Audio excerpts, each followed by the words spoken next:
출발 증시와이드의 최리나입니다. 주말 잘 보내셨나요? 혹시 주말에 G20 그리고 엔저로 같이 검색해 보셨는지요? G20 회의가 있었는데 환율 관련된 공동 성명이 나온 것 같지만 엔저에 압박할 만한 언급은 아쉽게도 나오지 않았습니다. 주말 글로벌 증시 뉴욕과 유럽 증시가 열릴 때는 G20 회의 결과가 나오지 않은 터라 관망세가 양쪽 시장에 모두 작용을 했던 모양인데요. 어쨌든 정확한 결과와 주말 글로벌 증시 마감 상황도 함께 살펴드리도록 합니다. 먼저 화면 보시죠. 네, 글로벌 시장 정리. 먼저 뉴욕 증시는요. 주말에 G20 해법 관망세 속에 지표가 조금 좋지 않으면서 약 보합권에서 마쳤습니다. 주간 단위로 봤을 때 S&P 500 정도만 괜찮고요. 다우와 나스닥은 특별히 다우는 2주 연속 밀리는 흐름이 나오고 있습니다. G20 모스크바에서 열렸죠. 공동 성명이 채택이 됐는데 엔저 조치 제재 방안은 나오지 않았습니다. 버냉키 의장은요. 오히려 일본의 디플레 탈피 정책에 대해서 얼마 전 미국 재무부 차관에 이어 긍정적인 평가를 했는데요. 일본과 미국, 요즘 들어 사이가 부쩍 좋아진 것 같죠? 자, 지표를 보시면요. 미국의 1월달 산업 생산은 예상을 하회했고요. 화면엔 없지만 미국의 소비 심리 지수는 예상을 상회해서 지표는 혼조세를 그렸다라고 보여집니다. 그리고 유로존 쪽에서도 지표가 하나 나왔는데요. 12월달, 작년 12월이겠죠? 수출입 지표였습니다. 수출이 전달보다 2%가량 줄었는데 이것이 5개월 만에 가장 크게 준 것이라고 합니다. 역시 유로화 강세 때문에 수출 장사가 잘 안 된 것 같습니다. 네, 계속해서 출발 증시와이드 오늘 1부에서 준비한 소식을 확인시켜드립니다.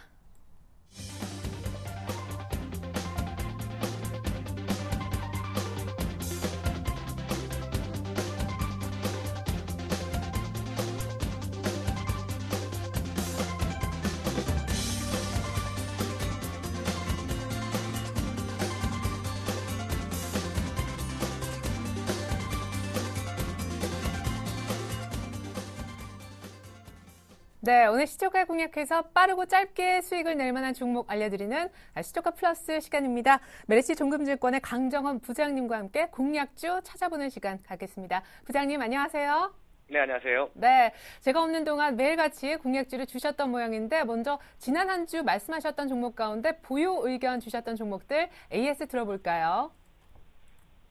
네, 지난주에 제가 ELK를 보유라고 말씀드렸는데요. 네. 장 최고 21,000원까지 상승하면서 시초가 대비 6.7% 상승하는 모습을 보였습니다. 제가 21,500원까지 목표가를 제시해드렸는데 계속 보유 일단 가능하다는 말씀드리겠고요.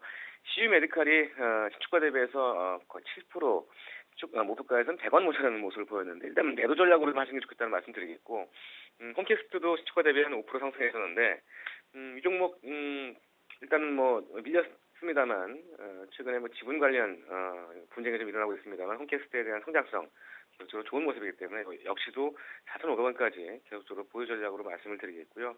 포스코 엔텍 역시도 시초가 대비 0.6% 보합권에 마감했습니다만 역시 충분히 지금 현주가 잡혀가다. 그런 측면에서 본다면 보유 전략으로 계속 가져가시라는 말씀드리겠습니다. 네, 지난주 후반에 추천 주셨던 두 종목이 조금 조용합니다만 빠르게 힘을 내주기를 기대합니다. ELK, CU 메디칼 일주일 만에 4, 5% 정도면 적지 않은 수익인데요. 오늘장 시초가 부분에서 공략해볼 만한 종목은 어떤 것이 있을까요? 네, 오늘 시가 공략주는 빅솔론을 준비를 했습니다. 빅솔론은 국내 시장 이 카드 사용 영수증용 프린터를 사용하는 회사고요. 시장 점유율 포스프린트라고 해서 포인트 오브 세일즈 프린터라고 합니다. 그래서 포스프린트 시장 점유율 40%를 차지하고 있고 프린팅 메커니즘 시장 점유율 60%의 국내 1위 업체입니다. 동네 투자 포인트는 세 가지 줄 수 있는데요. 첫 번째는 중국 시장의 성장성을 줄 수 있습니다. 포스프린터의 모바일 프린터 전문 기업이기도 한 동사가 몇 년 전부터 중국 시장에 진출한 상황입니다. 이 중국의 신용카드 보급이 아직까지는 걸음마 단계이지만 이 수년간 중국 시장에서 매년 약 100억 원 수준의 매출을 올리는 성과를 기록 중에 있고요. 중국 포스프린터 시장은 아직 신용카드 보급률이 낮은 그런 상황이기 때문에 중국 업체들이 생산한 저가형 프린트만 선호하고 있습니다만 이 향후에는 신용카드 보급률이 높아질 경우에 빅솔론의 프리미엄급 제품 매출이 급증할 가능성이 높다고 지금 전망하고 있는 상황이고요. 이 중국의 특별 산업이 발달하게 될 경우에도 이 빅솔린의 모바일 프린터 매출까지 급증할 가능성이 높은 상황입니다. 그래서 이 모바일 프린터의 수요처는 특별 시장이고 빅솔론이 이미 글로벌 1위 택배사들을 고객으로 확보한 상황이기 때문에 이런 중국 시장의 성장성을 좀 볼 수 있고요. 두 번째는 글로벌 신규 고객수 확보를 줄 수 있는데요. 최근에 빅솔론이 모바일 프린팅 산업에서 글로벌 1위 고객 기업들을 앞서 말씀드린 것 같이 고객으로 확보하면서 최근 유럽 1위 택배사와 미국 1위 택배사, 세계 1위 음료회사 여러 가지 연달아 수주에 성공한 것으로 지금 파악되고 있습니다. 올해 1분기부터 본격적으로 실적이 반영될 것으로 전망되고 있고요. 주목할 부분은 이들 수주가 일회성이 아닌 지속적으로 매출로 연결된다는 부분에서 이 수익성이 긍정적이다라고 보시면 되겠고요. 마지막으로 실적 호전 기대감인데요. 올해 매출액과 영업이익, 순이익을 보면 전년 대비해서 매출액 20%, 영업이익 30% 증가한 각각 840억과 138억을 전망하고 있습니다. 2014년까지 매년 20% 이상 성장을 기대되고 있는 상황인데요. 올해 예상 EPS가 1,413원입니다. 현주가 PER 7배 수준이고 높은 재무 안정성과 매출 성장 잠재력을 감안했을 때 보수적인 밸류에이션, 그동안 PER 3년 평균 PER 500원 적용받았습니다만 PER 10배 이상 충분히 적용받을 수 있는 그런 부분이 돼서 14,000원 이상의 밸류에이션 매력이 있다라고 보시면 되겠고요. 조금 전에 사실 기사가 나왔는데 빅솔론이 M&A 시장에 매물로 선정했다고 좀 나왔습니다. 그래서 관련돼서 빅솔론 대표 보유 지분과 특수관계 지분을 포함해서 47%를 매각하기로 했는데 역시 이런 부분들이 최소한 이 현금 부분 자산 가치와 시가총액 지금 1,060억대인데 딜 규모가 1,000억 이상 아주 좋은 딜 규모가 됐다는 얘기가 나오면서 일단 주가에는 좀 긍정적인 모습이 되지 않을까 그렇게 좀 판단을 하고 있습니다. 네, 중국의 성장성 무엇보다 실적 호전이 기대가 되는데 M&A 얘기까지 지금 따끈하게 나온 상황이다. 이런 말씀이셨습니다. 지난주 월요일날 상한가 한번 치고 신고가 부근에서 지금 머물고 있는데 어느 정도 가격대 진입할까요? 시초가 공략 괜찮을까요? 네, 항상 제가 제시한 건 시초가고요. 목표가는 11,000원에서 11,500원. 제가 목표가를 딱 설정을 했는데 앞으로 좀 밴드를 좀 드리겠습니다. 시청자 여러분들이 좀 대응하시는 분들 계시기 때문에 11,000원에서 11,500원 제시해 드리겠고요. 손절가는 역시 짧게 보겠습니다. 9,900원 하회 시에 손절로 대응하시기 바라겠습니다. 예, 감사합니다. 2월 18일 오늘 아침 시초가 공략주는 빅솔론이었고요. 손절가 9,900원 주셨는데 어떻게 가격 팁을 꼭 지켜야 되나요? 9,900원 네. 하회하면 장중이라도. 네, 제가 오늘 좀 한 줄 전략을 드리면 장중이라도 제가 원칙을 드리겠습니다. 손절가를 장중에 제가 제시한 이탈을 한다면 일단은 종목이 매일 나가기 때문에 짧게 원칙적으로 좀 준수하시는 전략이 좀 필요하겠다는 말씀 드리겠습니다. 네, 감사합니다. 메리츠 종금증권 강정원 부장님과 함께 시초가 공략주 알아봤습니다. 고맙습니다. 네, 고맙습니다.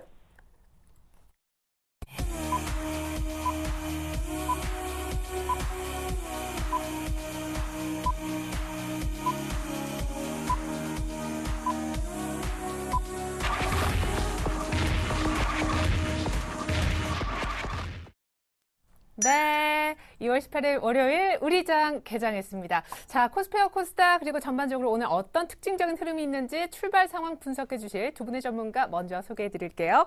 골든이글 투자자문의 정태근 팀장님 그리고 뉴스탁의 유창희 대표님 모셔봤습니다. 안녕하세요. 네, 반갑습니다. 네, 자, 두 분도 G20 회의 결과를 아마 관심 있게 지켜보셨을 것 같은데 어쨌거나 그 결과 코스피가 어떻게 반응하고 있는지 현재 코스피 출발 상황부터 알려주시죠. 네, 일단 코스피 같은 경우에 조금 약박 출발을 했습니다. 1977포인트에 출발을 하게 되면서 0.2% 정도 이제 하락 출발했습니다. 지금 방금 저항가 수치가 집계가 되고 있는데요. 마찬가지로 전일 저가 수준인 1979포인트에 현재 출발을 했습니다. 아무래도 주말에 있었던 G20 재무장관 회의라든지 그리고 어떤 G20 회의라든지 이런 부분들이 큰 영향이 없었던 것이 아닌가 좀 생각이 되고 있습니다. 일단 거기에서 어떤 돌발적인 악재가 나오지 않을 것이라는 부분들에 대해서 그냥 조금 관망을 했었기 때문에 거기에 조금은 해가 될 만한 내용들이 나오지 않았다는 부분들이 될 수가 있겠죠.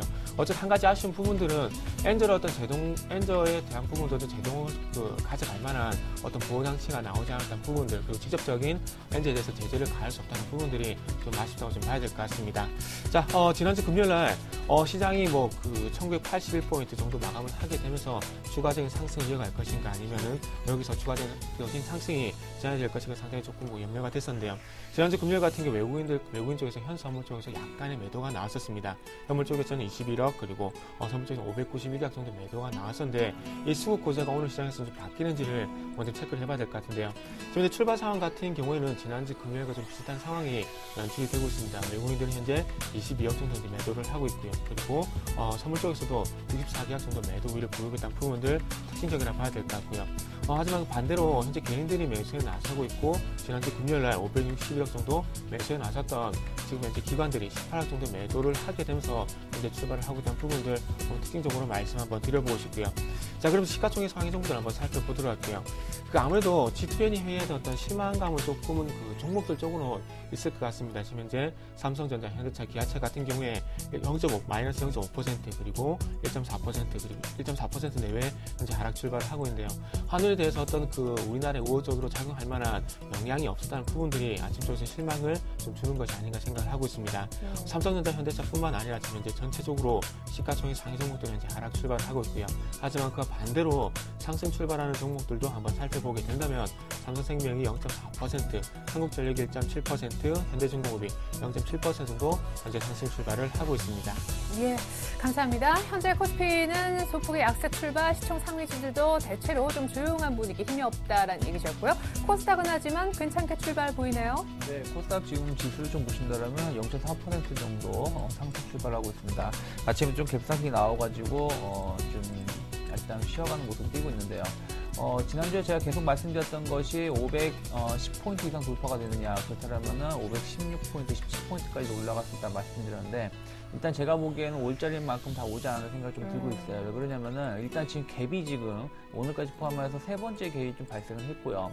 상승에 대한 강도가 조금씩 약화가 되고 있다는 부분들, 코스피 시장에 비해서 상대적으로 코스닥 시장이 계속 강했다는 부분들이 조금 부담감을 작용할 수 있고, 어쨌든 지금 516포인트 정도는 계속 아까 단기적으로 최근에 1월달 지금까지 단기 고점대 형성했던 위치이기 때문에 여기서 오늘 제가 보기에는 상승을 좀 더 보인다고 하더라도 517포인트나 518포인트 혹은 여기서 뭐 약보합이나 혹은 보합권으로 밀려서 하락한다고 하더라도 뭐 크게 나쁘진 않다라는 생각을 좀 하고 있습니다. 그래서 전체적으로 아직까지는 좋은 모습을 띄고 있다는 부분들이 특징이라고 볼 수 있겠고요. 일단은 지금 시가총액 상위 종목을 좀 보신다라면, 수급을 좀 보신다라면은 최근에 외국인들이 계속해서 연일 한 100억대에서 많게는 300억대 매수가 계속해서 2월달 들어 들어오고 있어요. 이 힘으로 인해서 지금 코스닥 시장이 강한 모습을 띄고 있는데, 오늘도 역시 마찬가지로 외국인이 100억 이상 들어온다라면 시장은 뭐 현재 지수대에서 큰 상승하지 않더라도 뭐 크게 상승폭을 줄이지는 않을 가능성이 높지만은, 만약에 외국인 매수 강도가 조금 약화가 된다라면은 아까 말씀드린 대로 뭐 보합권이나 약보합권에서 밀릴 수 있다는 부분을 열어놓고 대응하시다. 그래도 뭐 그게 크게 나쁜 것은 아니라는 부분 꼭 체크하셨으면 좋겠고요. 시가총액 상위 종목을 보신다면 역시 마찬가지로 셀트리온이라든지 파라다이스, CJ50핑 모두 플러스권을 그리고 있고요. 다만 CJ ENM이 오늘 한 2.2% 정도 강하게 올라오면서 지난주에 약간 추세가 조금 꺾이는 듯한 모습에서 좀 벗어나려고 하는 모습을 띄고 있다는 부분들을 체크하셨으면 좋겠고요. 기타 이제 뭐 OLED 관련된 SFA라든지 덕산 하이메타 같은 관련된 종목군들도 일단은 강세 출발하고 있다는 부분들을 체크하시면서, 일단 코스닥 시장은 여전히 지금은 코스피 시장보다는 코스닥 시장이 조금 더 시장을 끌고 가고 있는 모습을 보이고 있다는 부분들을 체크하셨으면 좋겠습니다. 예, 그래요. 감사합니다. 이렇게 해서 이제 코스피 쪽, 코스닥 쪽 흐름을 다 살펴드렸는데요. 현재는 아주 소폭이지만 양 매도가 코스피, 코스닥에 다 걸려있는 상황이고요. 코스닥 갭상승 출발했는데 외국인들 오래간만에 매도하면서 상승폭 지켜낼 수 있을지 궁금합니다. 자, 이어서 외환시장 동향 살펴보도록 하겠습니다. G20 회의 이후 원달러 환율 어떻게 움직이고 있을까요? 이 부분은요, KB 외환선물 정경팔 팀장님 연결해서 확인해 볼게요. 팀장님 안녕하십니까? 네, 안녕하세요. 네, 엔저 압박 발언이 전혀 나오지 않았습니다. 오히려 미국과 일본이 아주 단단하게 어떤 공조 체제를 만들어가는 그런 분위기인데, 오늘 원달러 환율 추가로 빠지진 않고 있을 것 같아요. 네, 그렇습니다. 달러원이 지난 금요일까지 4거래일 연속으로 20원가량 하락한 이후에 5거래일 만에 반등 시도에 나서고 있습니다. 오늘 서울 외환시장은 지난 금요일 종가 대비 3원 50전이 상승한 1081원 80전에 개장을 했고요. 1082원 80전까지 장중 상승했습니다. 이 시간 현재 1082원 20전에 거래가 되고 있습니다. 환율이 이처럼 반등세를 나타낸 것은 엔화의 약세 재개와 상품시장 조정에 따른 상품 통화들의 약세가 원화의 약세로 이어졌기 때문입니다. 지난 주말 G20 회담이 마무리되었습니다만 일본에 대한 구체적인 압박은 등장하지 않았고요. 이에 따라서 달러엔은 지난 15일 저녁에 92.19엔에서 오늘 아침에는 94엔을 목전에 둔 93.95엔까지 상승하는 모습을 보였습니다. 엔화의 약세는 국내 수출업체들에게 부담 요인으로 작용하면서 외국인들의 순매도를 유도했다는 점에서 원화에게도 약세 압력으로 작용했습니다. 일본과 유로존 경기 침체에 대한 우려가 국제 유가와 금 가격 등 상품 시장의 부진으로 이어졌는데요. 이를 반영한 상품 통화들의 약세가 원화에게도 약세 재료로 작용했습니다. 엔화의 약세 재개는 N1 환율의 하락을 유도한다는 점에서 국내 외환 당국의 긴장감을 유발시키고 있는데요. N1은 오늘 아침 100엔당 1146원대까지 하락하면서 연 저점을 갱신하고 있습니다. N1 환율의 하락 속도를 제한하기 위해 당국이 서울시장에서 개입에 나설 수 있다고 보는데요. 달러 원에게 하방 경제성을 제공하는 요인이 될 것 같습니다.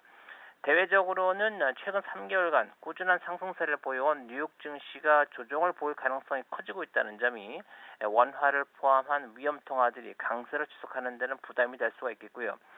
또 유럽에서는 국제통화기금 IMF를 비롯한 트로이카가 키프로스가 구제 고명을 받지 못하고 부도 처리되는 최악의 상황을 고려하고 있는 것으로 알려졌습니다. 이 때문에 최근에 스페인과 이탈리아의 정치적 불안 요인과 함께 유럽 재정 위기가 다시 재발될 가능성이 잠재하고 있다는 점 역시 위험 자산과 위험 통화들에게 부담이 되는 요인이기 때문에 달러 원이 상승 압력을 받을 수 있는 명분은 시장 곳곳에 포진하고 있다고 하겠습니다. 우리나라 시간으로 이번 주 목요일 새벽에 공개되는 미 연준의 FOMC 회의 의사록에서 양적 완화의 조기 종료와 관련된 언급이 있는지 여부가 시장에는 변수가 될 수가 있겠고요. 달러원은 1075원에서 1090원 사이에서 다소 하향 조정된 박스권 흐름이 예상됩니다. 오늘은 1080원 초중반 흐름을 예상하고 있습니다.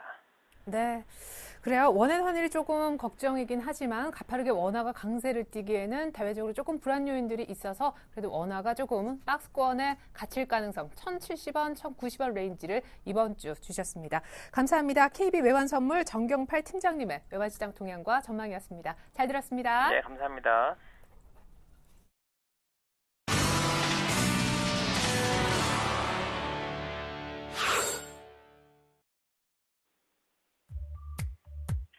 안녕하십니까. 주말 잘 보내셨습니까?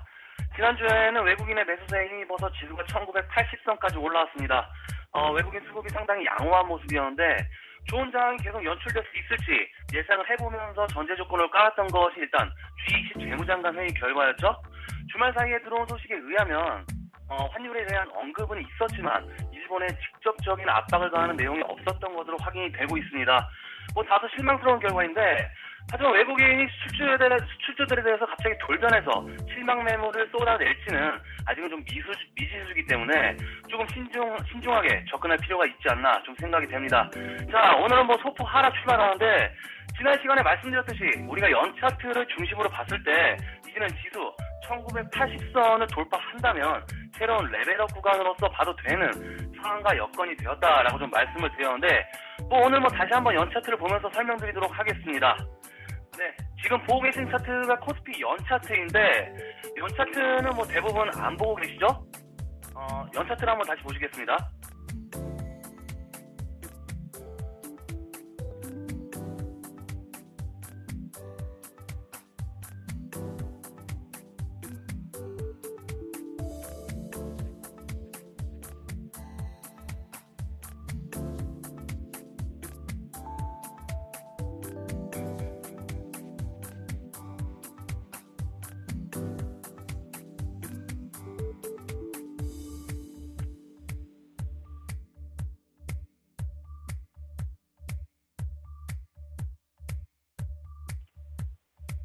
네, 지금 보고 계신 차트가 코스피 연차트인데 연차트는 대부분 안 보시죠?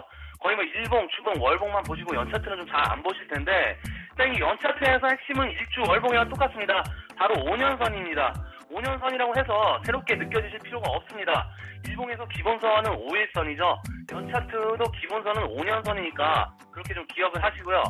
보시면 동그라미 안에 있는 캔들이 2012년, 2013년의 캔들의 모습입니다.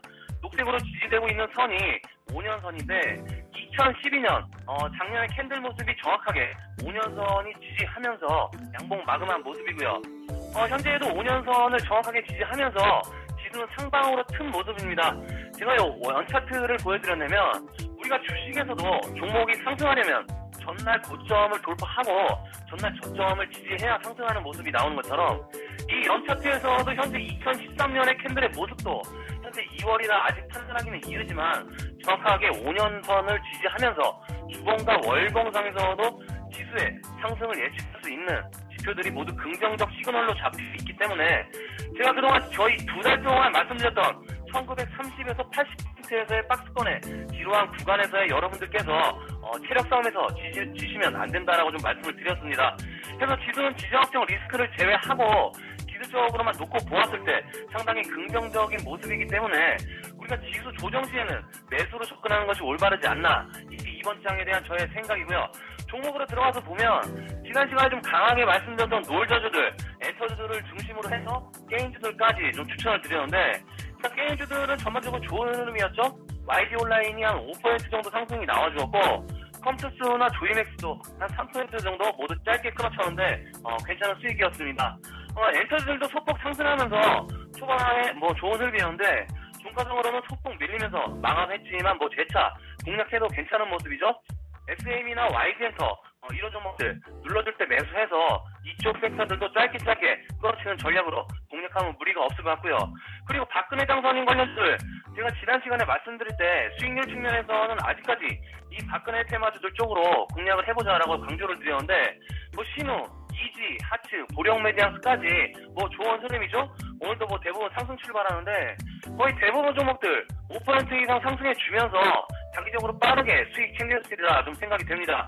아직 보유하고 계신 분들도 치고 빠지는 전략으로 수익 빠르게 챙기는 관점에서 보시면 무리 없을 것 같습니다. 자, 오늘 여러분들께 대형주를 한번 소개해드리려고 합니다. 갑자기 테마주, 중소형주 이야기하다가 웬 대형주냐라고 좀 말씀하실 수 있겠는데 지수 상승 시에 수익이 좀 가능한 종목이라고 좀 보시면 되겠습니다. 바로 LG이노텍인데요. 일단 이 LG이노텍 하면 애플 관련주로서 생각하시는 분들 굉장히 좀 많으실 겁니다. 실제로 카메라 모듈과 LED 조명, 스마트폰이나 태블릿 PC에 사용되는 인쇄 회로기판을 생산하는 기업인데 이 LG이노텍에도 오늘 추천드린 이유 중에 하나는 LED 업황 때문입니다. 그동안 이 LED 사업 부분에서 대규모 자금을 투자해왔는데 흑자 전환 시기가 생각보다 좀 늦춰지면서 주가가 꽤 오랜 시간 동안 암울한 시기를 좀 보냈습니다. 하지만 최근에 선진국들의 에너지 정책의 일환으로 백열등 규제에 강화되면서 시장의 규모는 빠르게 좀 늘 것이라는 전망이 좀 우세하고 있고요. LED 시장 조명 자체가 올해 21조원에서 2015년 41조 원 규모까지 급성장세를 탈 것으로 좀 예상이 되고 있습니다. 국내에서는 올해 전기료 4% 인상과 정부의 LED 관련 정부 지원 정책이 이어지면서 동종업계인 서울반도체도 빠르게 주가가 회복되고 있는 모습인데요. 이 LG이노텍도 그동안 애플의 그림자에 비춰서 다소 낙폭 과대된 측면이 있기 때문에 이 LED 업황의 성장세에 발맞춰서 이 LG이노텍의 주가도 서서히 회복되지 않을까 판단하고 있습니다. 그래서 LG이노텍 중기정가점에서 오늘 추천드리도록 하겠고요. 목표가는 83,000원, 손절가는 69,000원 드리겠습니다. 오늘 작전 타임은 여기까지입니다. 고맙습니다.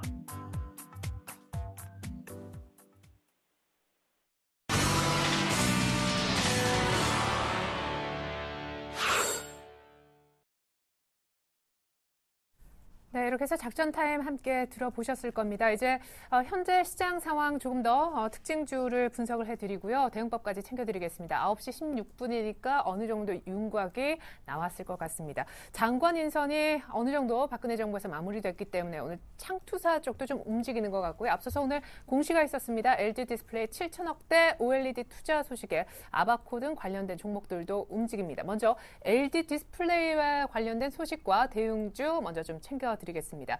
이 부분은 우리 정태근 팀장님께 좀 요청을 드릴게요. 네, 관련 뉴스 한번 같이 보시면서 한번 좀 짚어보도록 할게요. 일단은 그 장비 관련 업체들, 뭐 LCD라든지 AMOLED라든지 반도체 쪽 장비 상당히 좋지가 않았었죠. 근데 이런 부분들이 아무래도 그 대형 업체들, 그 제품을 만드는 업체들에서 설비 투자가 아무래도 지연이 좀 되다 보니까 현재 좋지가 않았었는데 올해 들어서 어쨌든 대규모 투자에 나서게 되면서 이런 부분들이 현재 호재가 되고 있습니다. 그래서 방금 앵커님께서 언급을 하셨듯이 LG 디스플레이에서 8세대 OLED 양산 투자에 대해서 어떤 설비 투자에 나선다는 얘기가 나오게 되면서 지금 현재 조금 시장에서 그 이슈거리가 좀 되고 있는 것 같습니다. 그래서 화면을 좀 같이 보면서 말씀을 드린다면, 지금 화면에 보신 바와 같이, 월 26,000장 정도 규모의 어떤 7,000억 정도 투입을 하게 되면서 어떤 양산을 이제 적극적으로 해 나가겠다는 겁니다. 그러니까, CS 2013에서 나왔던 55인치 OLED TV에 대해서 이제는 확실하게 양산을 해 나가겠다는 그런 얘기인데요. 그렇다면은 LG 디스플레이뿐만 아니라 관련된 기업들의 어떤 주가 흐름을 좀 체크해 봐야 될 것 같은데요. 관련 기업들을 한번 살펴보게 된다면, 주성 엔지니어링과 그리고 아바코, 이런 기업들이 조금 먼저 좀 제기가 되고 있습니다. OLED가 그 습기, 공기, 뭐 외부 자극에 노출되지 않도록 유리, 플라스틱, 뭐 얇게 봉지, 증착 장비를 수주에 대한 관련 기업들이 주성 엔지니어링 그리고 아바코가 현재 부각이 되고 있고요. 아바코 같은 경우에는 아무래도 LG 쪽에서 지분을 가지고 있기 때문에 상당히 큰 수혜가 있지 않겠나 생각을 하고 있고요. 아바코뿐만 아니라 아바텍이란 자회사, 아바코의 자회사도 한번 체크를 보시는 게 좋을 것 같고요. 그 다음에 참 엔지니어링, 그 이 회사 같은 경우에는 레이저 리페어라는 부분들을 그 공급을 하고 있는데 마찬가지 장비업체라고 보시면 될 것 같아요. 참 엔지니어링 이런 기업들 한번 보시는 게 좋을 것 같고요. 그리고 아래쪽으로 보게 된다면은 그 삼성전자 같은 경우에는 SFA가 그 공정 자동화에 대해서 납품을 하고 있는데 LG 디스플레이 쪽 같은 경우는 신성 FA가 이 부분을 좀 담당하고 있다고 보시면 될 것 같습니다. 그래서 OLED 기판을 이송하고 분리하는 공정 자동화 장비를 현재 신성 FA가 현재 하고 있고요. 그리고 여기서 OLED 기판이 OLED 기판이 제대로 제품이 만들어졌는데 어떤 정밀 측정에 대한 부분들은 현재 K맥이라는 종목을 좀 수혜라 보시면 될 것 같습니다. 그 여타 탑 엔지니어링도 보시면 될 것 같고요. 그래서 지금 관련 종목들을 그 화면으로 좀 보시게 된다면은 뭐 주성 엔지니어링인지 그리고 아바코의 탑 엔지니어링이 나오고 있는데 현재 아바코 같은 경우는 3.3% 정도 현재 강세를 보여주고 있는데 아직 뭐 조금 전에 언급을 드렸던 주성 엔지니어링 같은 경우는 아직까지 큰 변화가 없다고 좀 큰 변화가 없는 부분들을 한번 좀 말씀드려 보도록 할게요. 그래서 이런 부분들이 일단 그러니까 일단은 먼저 기대감으로 좀 대응을 하시는 게 좋을 것 같습니다. 일단 이런 부분들이 내년에 양산에 들어가 있기 때문에 이 설비 증세에 들어가는 수주가 이후에 소식이 나올 건데 1차적으로 어떤 기대감이라고 좀 보시면 될 것 같고요. 그 이후에 어떤 수주가 이어지게 된다면은 아무래도 주성 엔지니어링 이런 회사들도 좀 부각이 될 것 같습니다. 하지만 1차적으로 아바코가 부각이 되는 이유는 LG 디스플레이에 직접적으로 투자하고 있는 회사이기 때문에 먼저 이런 반응을 보이고 있다 이렇게 좀 해석을 하고 싶습니다. 네, 이번에는요 박근혜 정부와 관련된 내용들을 짚어보도록 하겠습니다. 먼저 창투사가 오늘 소위 점상으로 출발한 종목들이 많이 있습니다. 벤처 신화라 불리우는 김종훈 미래창조과학부 장관 효과다 뭐 이런 얘기도 있는데요. 네. 일단 지금 보신다면 뭐 창투사 관련된 종목군들은 오늘 뭐 전체적으로 대거 상한가에 하고 있습니다. 뭐 우리기술투자, 뭐 재미있는 투자, 대성창투, 뭐 에이티넘 인베스트먼트 모두 상한가를 좀 보이고 있고 뭐 꼭 상한가를 안 간다고 하더라도 뭐 창투사 관련된 종목군은 한 10% 내외로 상승을 좀 보이고 있는 것을 좀 체크할 수 있고요. 일단 제가 보기에는 일단은 새 정부 벤처에 대한 기대감이 좀 있죠. 엔젤 펀드라든지 청년 펀드에 대한 이런 부분들이 좀 기대감을 작용하고 있고, 제가 김종훈 장관이 이제 이번 선택 발탁이 예상이 되고 있는데 이분이 또 이제 벤처 신화를 이끈 주역 중에 한 부분이죠. 그러다 보니까 그 관련된 기대감이 좀 작용했던 것이 아닌가라는 생각을 하고 있습니다. 그래서 뭐 대거 점 상한가가 나오고 있는데 일단 제가 보기에는 일단은 뭐 상한가 나온 상황 그동안 조금 많이 올라왔던 상황에서 한 달 정도 한 달 가까이 기간 조정을 주고 지금 올라온 상황이라서 뭐 추가적인 상승도 가능하다고 생각하고 있어요. 다만 일단은 뭐 체크를 좀 하면서 대응할 필요가 있지 않나라는 생각을 좀 하고 있기 때문에 어차피 오늘 뭐 점상인 종목군들 대거 매수하기는 좀 힘들 거라 생각이 좀 하고 있습니다. 하지만 이런 상황에서 뭐 조금 추격 매수 좀 밀렸을 때 추격 매수하기보다는 뭐 좀 확인하면서 대응하는 게 좋을 것 같고요. 또 기타적으로 이제 오늘 좀 그거 관련돼서 장관 발표 나와서 그런지 몰라도 오늘 박근혜 관련된 종목군들도 오늘 이제 조금 나름대로는 상승 좀 보이고 있다는 부분들. 그동안은 이제 뭐 지난주까지 본다면 문재인이라든지 안철수 관련된 종목군들이 서로 돌아가면서 급등세를 좀 띄웠었는데 오늘은 이제 어쨌든 이제 박근혜 정부가 한 4, 5일 남았잖아요. 그러다 보니까 그러한 기대감이 작용을 하면서 지금 오늘 좀 많이 올라왔던 부분들이 좀 특징이라고 볼 수 있겠고요. 뭐 보정 메디앙스, 이지, 뭐 아가강 컴퍼니 모두 한 4에서 5% 정도 상승세를 보이고 있다는 부분이 특징이라 볼 수 있겠고요. 다만 이제 이들 종목군들이 그동안 좀 주목을 못 받다가 최근에 조금 오늘 좀 올라오는 거라서 조금 추격 매수하기에는 조금 부담은 된다. 그러니까 오히려 추세 상승 전환하기에는 조금 좀 확인할 필요가 있지 않나라는 생각을 좀 하고 있다는 부분들 역시 정치 테마주는 뭐 테마주로만 대응하시는 게 좋을 것 같고요. 또 이제 북핵 실험에 대한 이제 부담감이 좀 작용했었죠. 주말에 또 뭐 북한이 또 3차, 4차 뭐 핵실험을 또 할 수 있다는 얘기 계속 나왔었는데 요 관련된 근데 종목군들은 오늘 좀 많이 올라오지 못하고 있습니다. 전체적으로 조금 약세, 그러니까 스페코라든지 뭐 빅텍, 뭐 슈니드, 퍼스텍 모두 보신다라면 한 마이너스 3% 정도 혹은 마이너스 2% 정도 하락을 하면서 조금 주가를 좀 올라가지 못하고 일단은 뭐 테마가 거의 끝나가는 것이 아닌가 하는 모습을 띄고 있다는 부분도 체크하셨으면 좋겠습니다. 예, 감사합니다. 자, 그리고 오늘도 역시 실적 때문에 아침에 벌써 희비가 엇갈리는 종목들이 있는 것 같습니다. 한국사이버결제도 우리 개인분들 많이 매매하시는 종목으로 아는데 오늘 급락이네요. 실적이 안 좋아서. 네. 일단 한국 사이버 결제 같은 경우에 뭐 다른 뭐 다날이라든지 그리고 네. 모빌스 같이 어떤 모바일 결제에 대한 수혜가 예상이 되게 되면서 동반적인 좀 강세가 있었는데요. 일단은 뭐 이런 테마들이 이런 부분에 좀 봐야 될 것 같습니다. 말 그대로 테마들 종들 같은 경우에 그렇게 어떤 관련된 이슈거리를 연결고리를 처음 찾다 보니까 기대감이 좀 반대를 주는 경우가 많았었는데 실제로 테마가 형성이 되고 난 이후에 부분이 상당히 이 부분이 실적이라든지 그리고 수주와 연결되는 부분들이 좀 중요한데 사이버 결제 같은 경우는 어떤 실적과 좀 연결되지 못하다 보니까 그런 현상이 좀 발생이 되는 게 아닌가 생각이 되고 있습니다. 모빌리언스, 이니시스 같은 종목은 실질적으로 실적이 현재 받쳐주고 있죠. 그래서 방금 언급해 주셨듯이 지금 이제 아침에 나온 소식을 보게 된다면 4분기 실적이 영업이익이 2억 원을 기록을 하게 되면서 전년 동기 대비해서 88% 정도 현재 부진한 것으로 현재 실적이 나오고 있습니다. 그러니까 4분기가 성수기임에도 불구하고 내수 경기 부진한지 온라인 쇼핑몰에 대한 실적이 조금 부진했던 부분들이 어떤 가장 큰 타격이 현재 한국 사이버 결제가 좀 받고 있다고 보시면 될 것 같아요. 그래서 이 부분을 좀 차트 좀 같이 보면서 말씀드릴게요.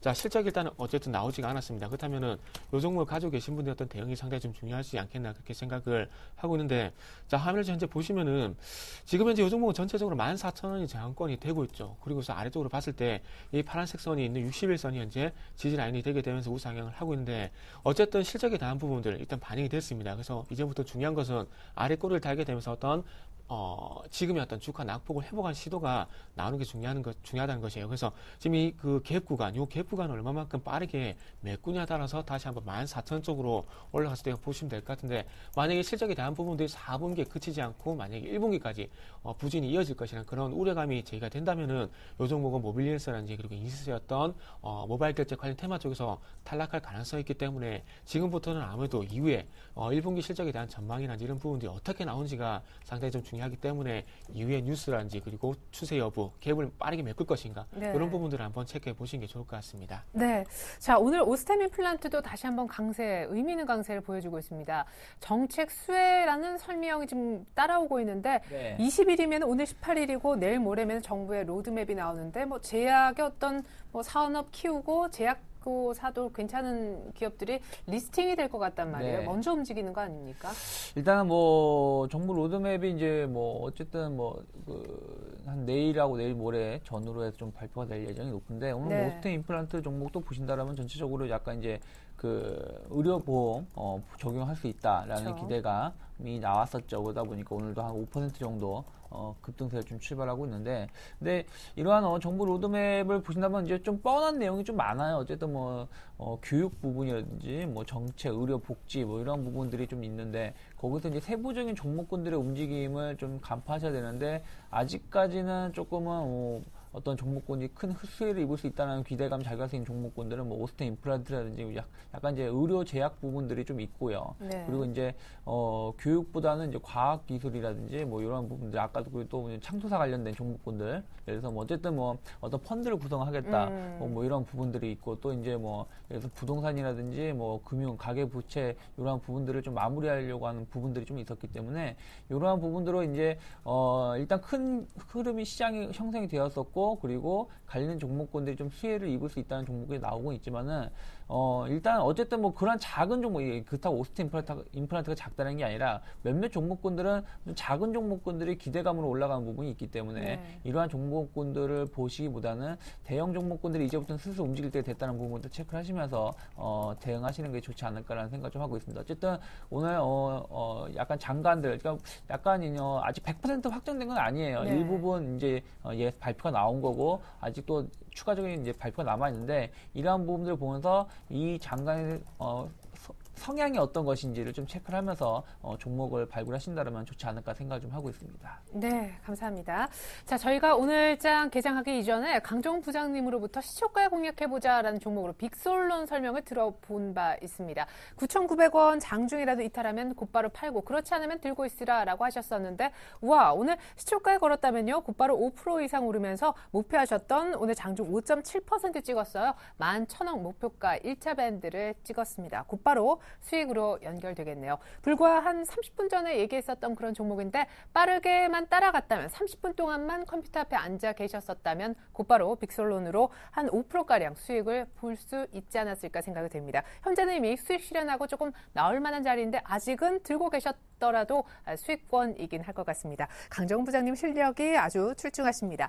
자, 이어서 수급 분석을 좀 해드리겠는데요. 현재 코스피 잠깐 보시면요. 외국인 정도만 순매수이고 역시 개인과 기관은 던지고 있습니다. 코스닥에서는 개인만 순매수인데요. 자, 이번에 수급 특징주를 한번 볼까 해요. 지난주 계속해서 조금 사주는 흐름이 있었던 외국인들이 뭘 샀는지 저희가 순매수 상위 종목을 살펴봤습니다. 사실은 지난주보다 그 지난주 후반부터 샀기 때문에 2월 7일부터 집계를 해봤습니다. 삼성전자, 현대차, 모비스, 그리고 하이닉스, IT차, 그리고 많이 빠졌던 NHN 정도가 집중 바구니에 담긴 종목이었네요. 네. 일단 화면에 보신 바와 같이 그 삼성전자 같은 IT 업종, 하이닉스 같은 IT가 현재 매수가 됐고요. 그리고 한 가지 특징의 부분은 현대차, 현대모비스 같은 IT 자동차가 현재 매수가 됐다는 겁니다. 자, 일단은 그 시장이 올라오게 되면서 IT라든지 그리고 자동차 업종 쪽으로 매수가 들어왔는데 이 부분은 좀 그 어떤 지금의 상황 속에서 놓고 볼 때 크다는 변화가 없습니다. 그렇다면은 왜 외국인들이 삼성전자 같은 IT 그리고 자동차 쪽으로 들어왔냐 보면은 일단은 외국인들이 어떤 그 시장의 리스크가 감소를 했기 때문에 그네들이 사는 종목은 유동성 리스크 감소로 인한 IT 업종 그리고 자동차 업종으로 매수가 들어왔다고 좀 보시는 게 맞을 것 같아요. 어쨌든 시장이 올라가게 된다면 외국인들이 살 수밖에 없는 업종이 어떻게 본다면은 IT 자동차라는 부분들이 지난주 외국인의 순매수 동향에서 좀 나타났다고 보시면 될 것 같습니다. 그래서 오늘도 마찬가지로 상당히 추세 구간에서 중요한 자리가 될 수 있을 것 같은데 삼성전자 그리고 자동차 현대차 쪽으로 매수가 들어가게 된다면은 물론 외국인 선물 쪽도 봐야 되겠지만은 어쨌든 삼성전자 현대차 쪽으로 추가적으로 매수가 들어가게 된다면 아무래도 긍정적으로 시장을 좀 봐도 될 것 같습니다. 하지만 지금 오늘 시장에서 짚어봤듯이 삼성전자가 현재 마이너스권이고요. 그리고 현대차가 1% 정도의 약세를 보이고 있는데 이런 흐름이 주 후반까지 이어지게 된다면은 기술적 반등, 시장의 어떠한 기술적 반등이 마무리가 될 가능성도 조금 염두에 두시는 게 좋을 것 같습니다. 그래서 어떤 뉴스가 있었다기보다는 시장 리스크 감소로 인한 일시적인 어떤 매수 이런 부분이라고 저는 해석을 좀 해보고 싶고요.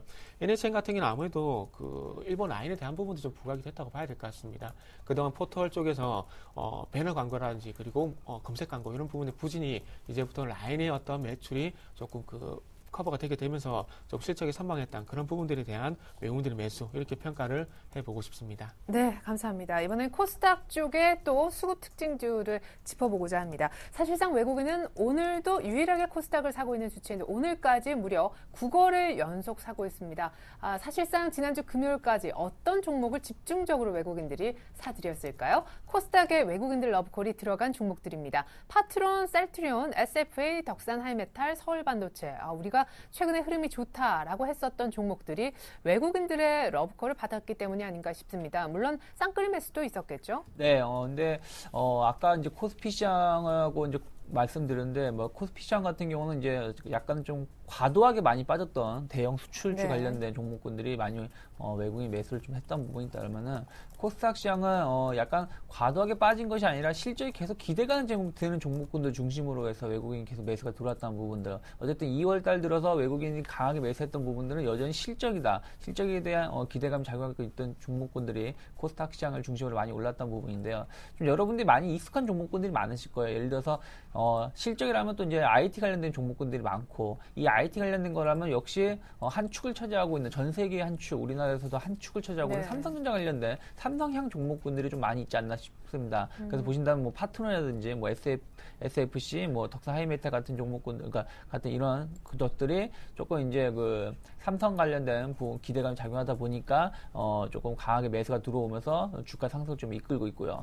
그 다음에 이제 산업 자체가 좀 커지는 시장이 좀 있죠. 예를 들어서 서울 반도체라든지 파라다이스 같은 경우는 뭐 LED 시장 같은 경우는 서울 반도체가 뿐이 아니라 뭐 LED 시장 자체가 뭐 올해, 내년, 내후년까지도 거의 연간 2배 이상 가까이 100% 상승 시장 확대가 커질 수 있다는 기대감이 작용하고 있기 때문에 이러한 기대감으로 인해서 뭐 LED 관련된 종목군들을 좀 외국인이 많이 매수를 하고 관심이 있어하는 것 같고요.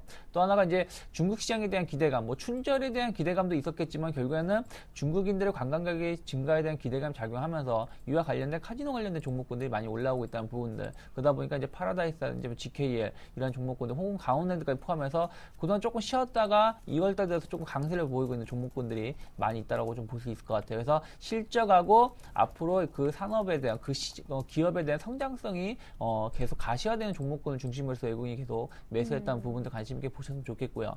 일단 이러한 종목군들이 지금 주가상으로 본다라면은 약간 부담은 되는 위치에 놓여는 있어요. 왜 그러냐면 대부분이 약간 직전 고점대에 올라와 있거나 혹은 고점을 막 돌파를 시킨 상황에서 추가적으로 급등세를 보였던 특징이 좀 있기 때문에, 예를 들어서 서울 반도체 같은 경우나 파라다이스 같은 경우 보신다라면은 주가가 이제 좀 직전 고점대까지 올라왔다가 조금 부담감이 작용할 수 있는 위치에 놓여 있고요. 반대로 이제 파트론 같은 경우는 계속 신고가를 연출하고 있지만은 그 강도가 좀 약화가 되고 있다는 것입니다. 그래서 제가 아까도 말씀드렸지만은 코스닥 시장이 최근에 지난 일주일 동안 강하게 올랐던 부분이 있기 때문에 이번 주 초반에는 조금 조정이나 혹은 기간 조정이 나올 수 있고, 이와 관련된 종목군들이 좀 쉬어갈 때 외국인들보다는 기관들이 또 매수를 해주는지 여부를 좀 체크를 하시면서 외국인 수급에서 기관으로 넘어가지고 기관이 넘어갔을 때 강하게 올라가는 특징이 있기 때문에 이런 것을 좀 체크를 하면서 대응하시면 좋지 않을까 생각을 하고 있습니다. 네, 감사합니다. 이제는 9시 한 30분 정도를 넘어졌으니까요.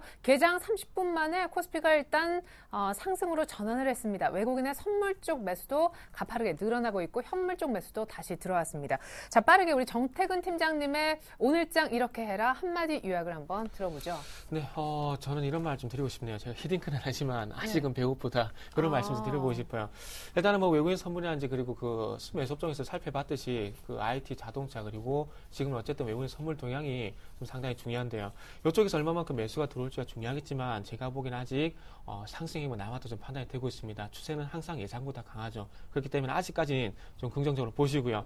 그래서 2000포인트가 갔을 때 조금 추가 상승에 고민을 좀 해보시고요. 아직까지 추가 상승이 남았다는 판단이 들기 때문에 오늘 제가 드리고 싶은 말씀은 아직 배고프다. 이런 말씀을 좀 드려보도록 하겠습니다. 네, 감사합니다. 이번에는 유스탁의 우리 이창희 대표님은 어떤 말씀을 해주실지, 아까 코스닥에 잘 가는 종목들은 외국인 때문에 이만큼 오긴 했는데 앞으로 외국인이 안 살 때 기관이 사는지가 중요한 키다라고 해주셨고, 네. 시장 전체적으로는요? 이제 제가 보기에는 오늘은 약간 뭐니 뭐니 해도 현금이 좀 챙기고 나자라고 챙겼으면 좋겠다는 말씀드리고 싶은데요. 일단은 외국 증시, 해외 증시가 약간 고점에서 증국이 나오고 있고 미국 증시도 오늘 휴장을 하고 있기 때문에 조금은 현금 좀 챙겨놓고 대응하자. 왜 그러냐면은 시장이 나쁘다는 게 아니에요. 근데 코스닥 시장이 많이 올라왔고 코스피 시장으로 약간 바뀌는 전환이 좀 필요한데 이러한 것이 오늘이나 내일 중에 발생할 수 있다. 그러면은 약간 현금을 챙겨놓고 확인하고 들어가는 게 좋지 않을까 싶어서 오늘 같은 경우 현금을 조금 챙기면서 시장을 차분하게 대응하는 게 좋지 않을까 생각을 좀 하고 있습니다. 네.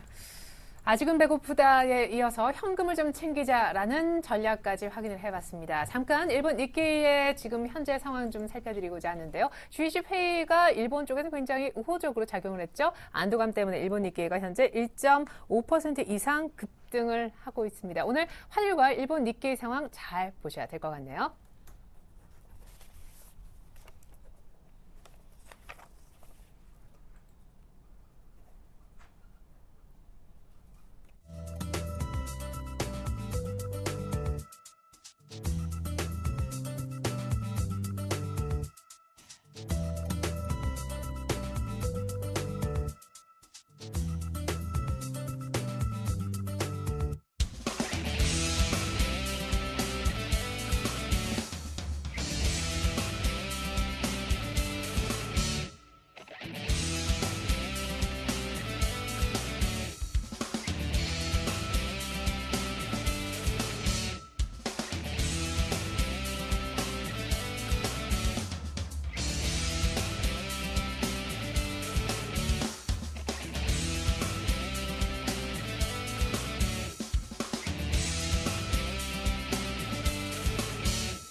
네, 안녕하세요. 여의도 리포트 김혜영입니다. 오늘 코스피는 G20 재무장관에 대한 실망감으로 약세로 장출발했는데요. 이후 상승 반전에 성공한 모습입니다. 오늘 증권사별 리포트 살펴보겠습니다.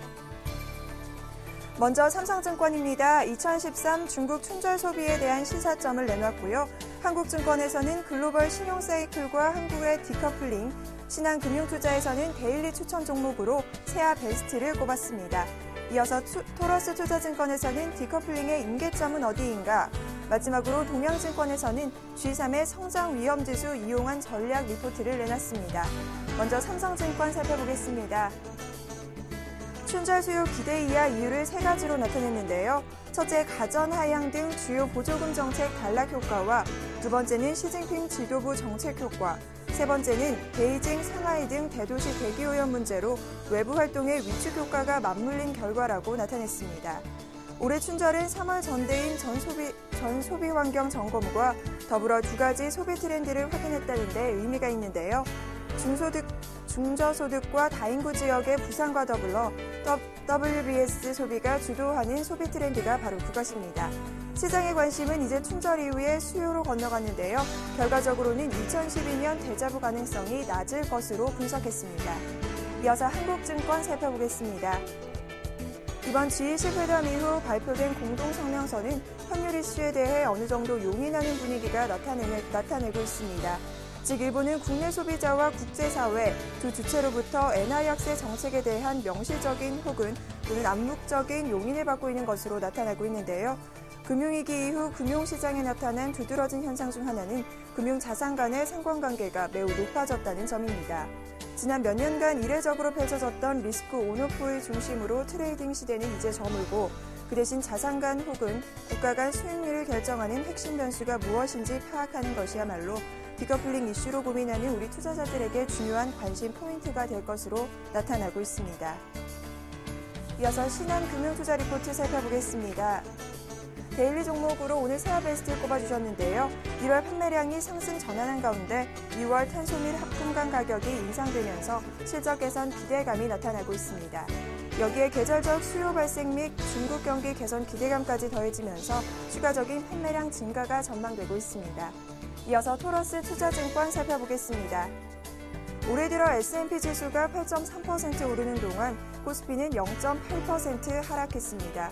국내 주식시장이 글로벌 주식시장과 다른 궤적을 그리는 이유로는 첫째는 뱅가드 펀드의 벤치마크 변경과 미국 교역 환경의 변화를 꼽을 수가 있는데요.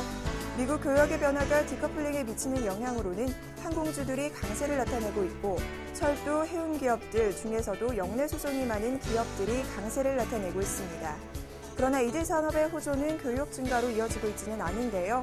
이 두 가지 측면에서 그 영향은 제한적일 것으로 생각되고 있습니다.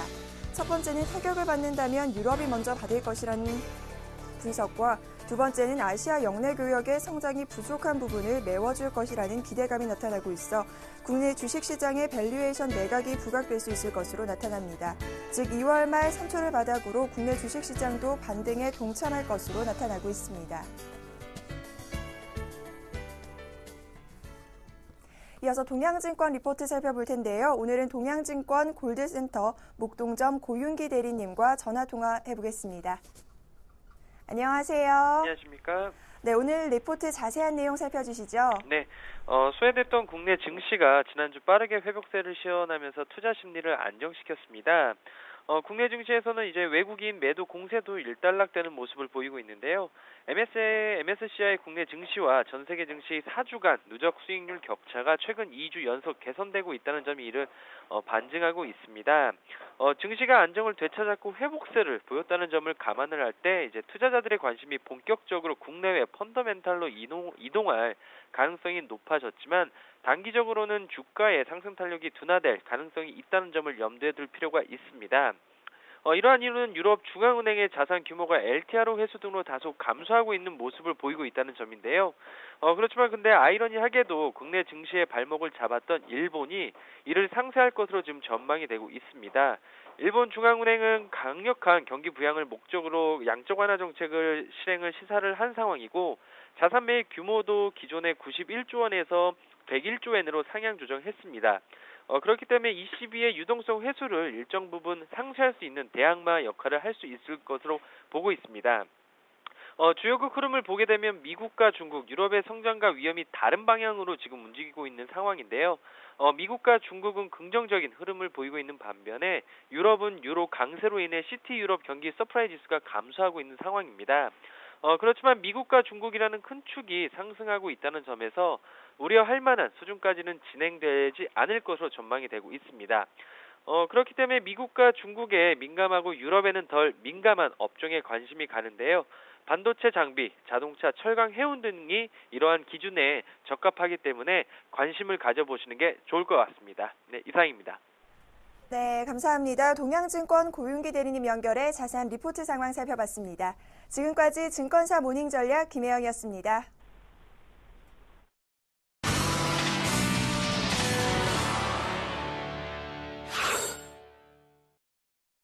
네, 그냥 지나칠 수 있는 글로벌 이슈. 하지만 들여다보면 숨은 의미가 분명 있을 겁니다. 우리 시장에 영향을 줄 만한 뉴스 보다 깊이 있게 들여다보는 시간입니다. IM투자증권의 김동섭 이사님과 함께합니다. 안녕하세요. 네, 안녕하세요. 네, 전체적으로 글로벌 자금이 채권에서 주식으로 이동한다는 그레이트 로테이션 얘기가 많은데 이제는 아예 대놓고 채권이 아주 극심한 위험 자산이다라는 얘기가 나오고 있다면서요. 좀 시장이 항상 보면 그 상황에 따라 변하는 것 같습니다. 이때까지는 정말 많은 사람들이 채권에 몰려가서 주식시장이 상승하는데 상당히 어려움을 겪는 모습이었었는데요. 지난번에 그레이트 로테이션이라 그래서 이제 주식이 이제 자금이 이동을 하고 있다, 뭐 이런 얘기가 있었는데 이번에는 그 채권 전문가들도 이제 채권에서는 수익이 상당히 제한될 수 있다는 거죠. 경기 침체가 저쪽으로부터 계속해서 상당히 개선되고 있기 때문에 금리는 별다른 변동을 보이지 않는 그런 상황이 연출되고 있다는 거죠. 그렇기 때문에 지금은 이제 채권에서 주식으로 포트를 변경해야 된다는 것을 채권 전문가가 얘기를 하고 있는 그런 상황이고요. 이 모습으로 온다면 주식시장이 상당폭 상승할 것을 좀 알려주는 시그널로 좀 바라봐야 될 것 같고, 미국 내에서도 채권이 오히려 위험자산이라고 언급하는 걸 보았을 때 주식시장으로 투자가들의 심리가 완전히 이동을 하고 있다라고 봐야 될 것 같습니다. 네. 그리고 미국의 달러 화지위도 흔들리고 있다라고 하는데 위완화가 좀 치고 들어오는 그런 형국이죠? 예, 그렇습니다. 미국 달러 지위가 흔들거린다, 뭐 이런 얘기가 사실은 이번만 나온 게 아니라 예전에도 좀 나왔었는데요. 그 내용은 다른 게 아니라 이제 위안화의 강세 가능성에 대한 부분이죠. 실제로 중국에서는 무역 결제를 위안화로 진행을 하려는 그런 모습이 나타나고 있죠. 특히 미국에서 3조 달러에 되는 돈을 계속 추가로 찍어냈기 때문에 달러의 가치가 하락하게 되면 투자가들이 위안화를 안전자산으로 선호할 수 있는 부분이 있어서 2015년이나 2016년 정도에는 이 문제가 시장의 화두가 될 것이다 이런 얘기를 하면서 실제로 미국의 제1의 안보 문제가 북핵 실험보다 1000배 정도 더 중요하게 생각해야 되는 것이 달러의 준비통화의 지위를 유지하는 것이다 이렇게 얘기하고 있는데, 제가 볼 때 좀 과하게 얘기한 것 같습니다. 왜 그러냐면 미국 시장에서 미국 시장만 전 세계의 그 원자재에서 원유나 이런 것도 전부 다 달러로 다 결제를 하거든요. 그랬더니 사실 위안화가 자리를 잡아간다 할지라도 이런 부분들을 미국에서 포기하지 않는 거의 어렵지 않느냐. 그렇다면 위기감을 일단 시장에는 얘기를 한 정도로 받아들여야 되겠지. 이것이 이제 정말로 그렇게 될 거다라고 하기에는 좀 부담스러운 상황이 아니냐 이렇게 말씀드릴 수 있습니다. 네, 뉴스를 이렇게 잘 선별해서 받아들여야 될 것 같습니다. 그래서 저희가 김동섭 이사님을 특별히 모신 것인데 이번 주에 빠르면 BOJ 새 총재가 결정이 날 수도 있다면서 사실은 아시아개발은행 총재 얘기도 나왔는데 또 새로운 인물이 거론이 되더라고요. 예, 지금 일본에서 BOJ 총재에 대해서 지난번에 ADB 아시아개발은행 총재인 구로다 하루이코라는 사람이 자기가 가장 적임자다 뭐 이런 얘기를 했었거든요. 근데 실제로 물망에 오른 사람은 3명입니다. 재무성 출신이며 BOJ 부총재를 지냈었던 무토 토시로라는 사람 하나하고, 그 다음에 아까 앞에서 말씀 구로다 하루이코라는 아시아개발은행 총재, 그 다음에 이와타 가즈마사라는 사람이 있는데요. 지금 일본에서는 모든 분위기가 무토 토시로라는 사람한테 쏠리고 있다고 합니다. 근데 이 사람의 특징은 세 사람 중에서 유일하게 온건파에 해당되는 그런 사람이고요. 그러한 예로 본다면 일본이 공공부채를 갚기 위해서 돈을 찍어내야 된다라고 했었는데 거기에 대해서 역풍 맞을 수 있다라고 경고를 얘기했었죠. 근데 사실 일본 공공부채가 GDP 대비로 245% 정도가 되기 때문에 문제가 되면은 이게 핵폭탄이다라고 보시면 되고요. 그다음에 또 하나는 그 BOJ가 엔화 가치를 낮추기 위해서 해외 채권을 매입해야 한다는 데서도 일축해버리는 그런 사람이었기 때문에 아마 이 사람은 그 G20와 어떤 환율 문제를 해서 갈등을 빚는 과격한 조치는 하지 않을 것이다라는 기대 심리 또한 있습니다. 그래서 아마 이 사람이 아마 될 확률이 굉장히 큰 상황이고요. 또 BOJ는 항상 보면 그 BOJ 출신과 그다음에 재무성 출신이 번갈아 가면서 했는데 15년 동안 BOJ 출신이 현재까지 그 총재직을 맡았기 때문에 이번은 재무 출신 관료가 될 확률이 높다라고 판단하고 있는 것 같습니다. 그래서 이 무토 토시로라는 사람이 유력한 상황이다라고 말씀드릴 수 있고 이 사람이 되면은 일단 시장의 방향성을 보겠죠. 왜냐하면 공격적 자산 매입은 주장했지만 극단적인 조치에는 약간 피할 수 있는 그런 인물이기 때문에 시장에서 이걸 이제 어떻게 받아들일지를 좀 봐야 될 것 같습니다. 네, IM투자증권 김동섭 이사님과 글로벌 증시 뉴스 속 숨어있는 키 찾아봤습니다. 감사합니다. 네, 감사합니다. 네, 앞서 출발 상황 분석 주셨던 두 분의 전문가, 우리 정태근, 유창희 대표님과도 인사 나눕니다. 감사합니다. 네, 고맙습니다. 네, 나흘 만에 반락하는 줄 알았지만 의외로 외국인 수급 때문에 플러스 지키고 있는 코스피인데요. 전 잠시 후 출발 증시 와이드 2부로 다시 올게요. 고맙습니다.